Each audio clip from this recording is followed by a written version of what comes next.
para peserta dalam berpikir kritis, bekerja dalam tim, serta mengambil keputusan dalam kondisi yang dinamis. Diskusi akan berlangsung dalam waktu yang telah ditentukan. Setiap peserta diharapkan berpartisipasi aktif, saling menghargai pendapat, dan fokus pada solusi. Sebelum memulai, bisa perkenalkan diri terlebih dahulu. Perkenalkan, nama saya Sudahira, saya sebagai studi Organization.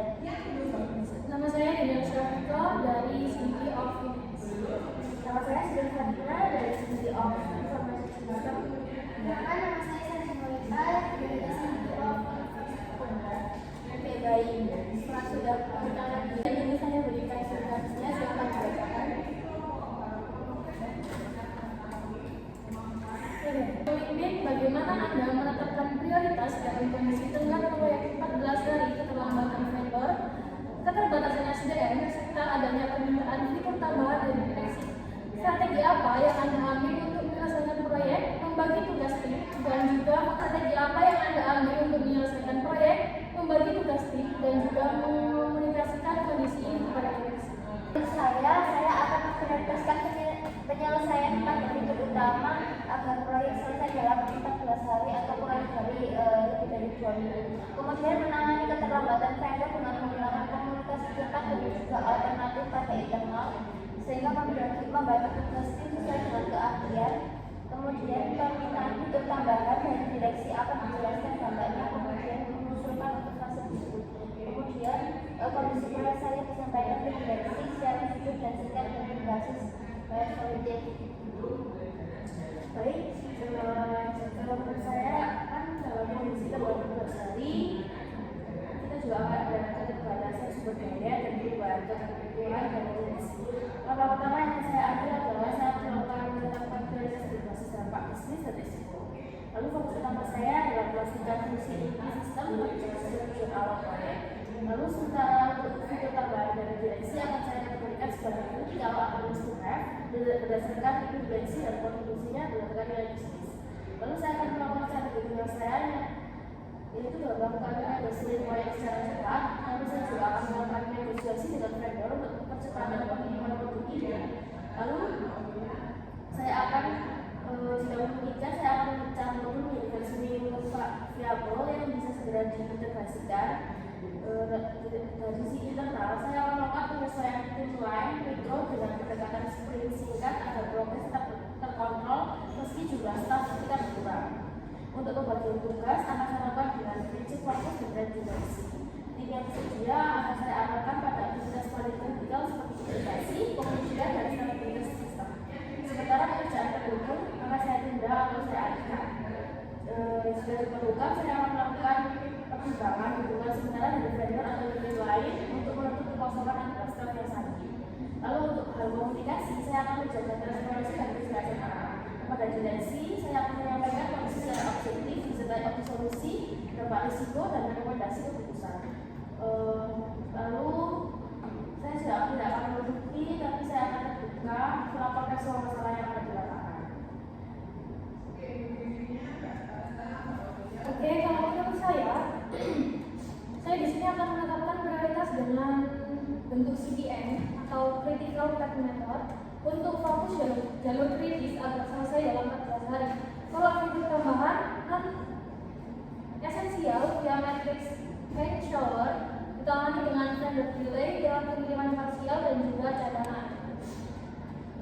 Untuk pembagian tugas, tim inti 3-4 senior fokus pada 80% pada core daily variables dengan Pomodoro blocks.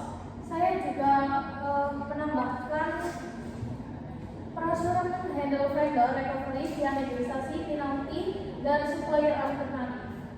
Untuk komunikasi, saya bisa memakai format STAR, situation, test, action, dan juga result dengan grafik progress. Dan juga saya akan menambahkan solusi, yakni mengaktifkan penalti kontrak dan local supplier darurat kurangi lead time 50%. Untuk SDM-nya overtime bonus per milestone plus freelancer non-core, juga fitur prototipe-nya 1 hari demo direksi. Oke, selanjutnya menurut saya akan mengendalikan ruang lingkup dengan mengunggah fitur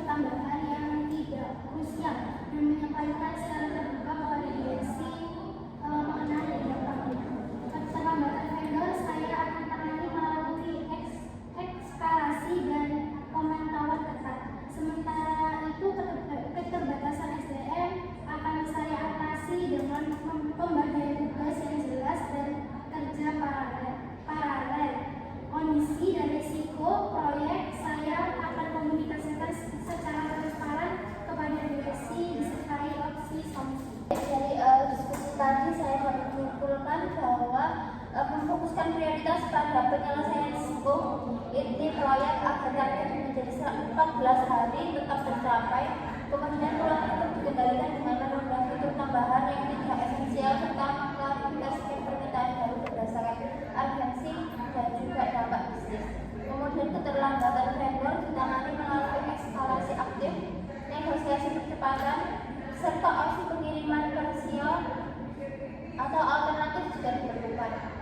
Di sisi internal, keterlambatan SDM diatasi dengan pembagian tugas yang jelas, fokus pada aktivitas kritikal dan juga kerja paralel agar produktivitas tetap optimal. Kemudian strategi penyelesaiannya yakni proyek diperkuat dengan penyesuaian ulang rencana kerja secara tepat melalui sprint, singkatan dan milestone terukur. Kemudian komunikasi dengan direksi dilakukan secara proaktif dan transparan. Penyelesaian kondisi proyek berbasis data disertai resiko trade-off serta opsi keputusan yang realistis. Pendekatan ini memastikan direksi tetap terlibat dalam pengambilan keputusan. Kemudian kepercayaan manajemen terjaga dan juga proyek strategis dapat diselesaikan dalam waktu tepat tanpa mengorbankan tujuan utama atau usaha. Operasi audit dikenal dengan perbedaan data antara unit dan tingkat di mana. Langkah apa yang Anda lakukan untuk mengoreksi data, mengordinasikan kerja lintas unit, serta meredam konflik agar audit tetap selesai tepat waktu? Oke, menurut saya melakukan daily sync call 15 menit dengan perwakilan unit, pemilik data validasi sumber, unit lain rekonsiliasi, dan juga menggunakan Google Sheets atau Slack untuk tracking harian. Membagi tugas yang jelas berdasarkan ownership agar progres menuju tempat 5 hari itu terpantau. Untuk solusi meredam konfliknya, kita bisa menerapkan mediasi netral, yakni anti administratif keluhan, reframing masalah bersama bukan saling tuduh, dan juga mengakui kontribusi awal tiap unit. Dan juga ada incentive team atau bonus kolaborasi untuk bangun trust serta fokus outcome sukses audit hindari penalti. Untuk solusi penyelesaian tepat waktunya, kita bisa memprioritaskan data must have via Moskow, buffer 1 hari, review vital independence, escalate deadlock ke atas jika perlu, dan juga kita perlu mengupdate EOP ke stakeholder 90% reconciliar. Akhiri dengan post audit debrief untuk SOP pencegahan konflik data masa depan. Menurut saya akan membentuk koordinasi lintas unit secara cepat untuk menyamakan divisi dan juga sumber data yang digunakan, lalu menetapkan suatu versi data yang disepakati secara bersama. Kemudian tanggung jawab koreksi dibagi jelas untuk per unit dengan tenggat hari dan mekanisme monitoring yang singkat. Untuk meredam konflik, saya akan menjaga komunikasi secara profesional dan juga berbasis fakta, mengarahkan diskusi pada penyelesaian masalah dan juga kepatuhan pada audit, bukan pada perbedaan antar unit. Progres dilakukan secara rutin akan audit dapat diselesaikan tepat waktu dan juga akurat. Dan juga jika perlu saya akan membentuk komunikasi 2 arah yang dimana saya akan membutuhkan pihak ketiga untuk menjadi penengah atau penetral komunikasi tetap percaya dan konsisten. Menurut saya, perbedaan data dengan konflik harus diselesaikan secara sistematis dan netral. Saya akan mengumpulkan seluruh unit terkait untuk menyepakati definisi dan metode penghitungan data yang digunakan sebagai acuan bersama. Selanjutnya, saya akan menunjuk koordinator untuk mengondisikan data dan memastikan koreksi dilakukan secara legal. Ketika konflik muncul, saya akan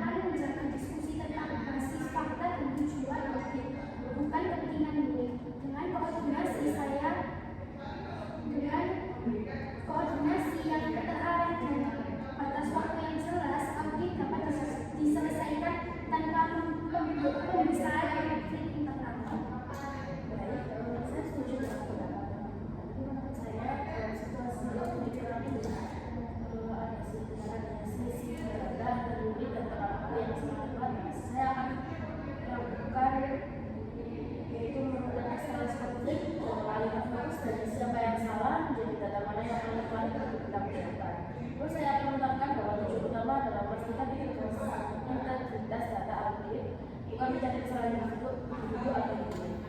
Untuk koreksi data, saya akan membagi tugas unit yaitu aset, keuangan dan operasional dengan satu koordinasi pusat.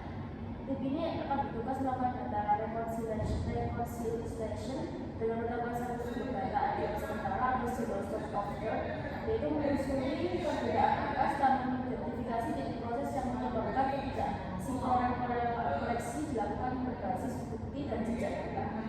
Bukan sebuah asumsi, tapi dengan dokumentasi jelas agar dapat dipertanggungjawabkan kepada auditor. Lalu dalam koordinasi lintas unit, saya akan menerapkan komunikasi satu pintu dan pekerja harian yang disyukur. Yaitu setiap unit diberikan peran spesifik sesuai kewenangannya, sehingga tidak terjadi konflik antara saling menyalahkan.